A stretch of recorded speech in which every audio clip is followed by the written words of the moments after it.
शहर के बाहरी इलाके में बसा था कालीपुर, एक पुराना और लगभग भुला दिया गया इलाका। दिन में तो वहाँ हलचल रहती थी, लेकिन जैसे ही सूरज ढलता पूरा इलाका सन्नाटे में डूब जाता। लोग कहते थे, रात के बाद कालीपुर से कोई सही सलामत नहीं लौटा। इन्हीं बातों को अफवाह समझता था रमेश, एक ईमानदार और मेहनती रिक्शा वाला। रमेश दिन भर शहर में सवारी ढोता और रात को देर से घर लौटता। उसे डर वर से कोई मतलब नहीं था।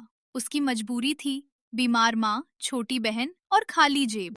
अमावस की रात थी, अंधेरा इतना गहरा कि हाथ को हाथ सूझे नहीं। रमेश रिक्शा लेकर लौट ही रहा था कि पीछे से एक औरत की आवाज आई। रिक्शा मिलेगा क्या? रमेश ने पलटकर देखा। लाल साड़ी में लिपटी एक औरत खड़ी थी, बाल खुले, चेहरा आधा ढका हुआ। कहाँ जाना है बहन जी? कालीपुर के पुराने पीपल के पास। रमेश के शरीर में एक सिहरन दौड़ गई। वही पीपल जिसके बारे में लोग कहते थे कि वहाँ चुड़ैल रहती है। लेकिन रमेश डरा नहीं और बोला, बैठ जाइए, छोड़ देता हूँ। रमेश ने लाल साड़ी वाली औरत को रिक्शा में बिठाया और रिक्शा चल पड़ा। रास्ते में चारों ओर अजीब खामोशी थी। न कुत्ते भौंक रहे थे, न झींगुर बोल रहे थे।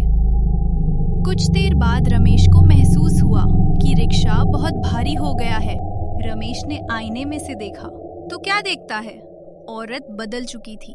उसका चेहरा जला हुआ था, आंखें लाल और दांत नुकीले। उसने कहा, मैं चुड़ैल हूँ।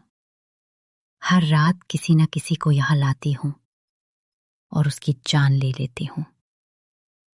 लेकिन तुम डरे नहीं, इसलिए तुम्हें एक मौका दूंगी।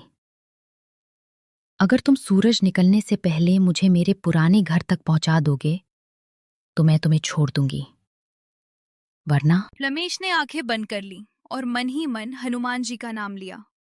रास्ते में रमेश को अजीब अजीब दृश्य दिखने लगे। लटकती लाशें, रोते बच्चे, जलते हुए घर।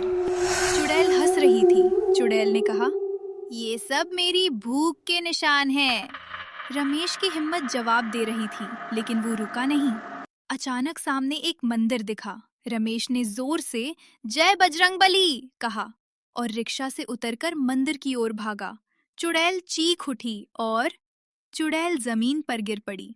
सुबह गांव वालों ने रमेश को पीपल के पास बेहोश पाया। जब उसने सारी कहानी बताई तो सब दंग रह गए। उसी दिन से कालीपुर में चुड़ैल नहीं दिखी, पीपल काट दिया गया और रमेश को लोग चुड़ैल से जीतने वाला कहने लगे। फिर भी किसी ने लाइक और सब्सक्राइब नहीं किया।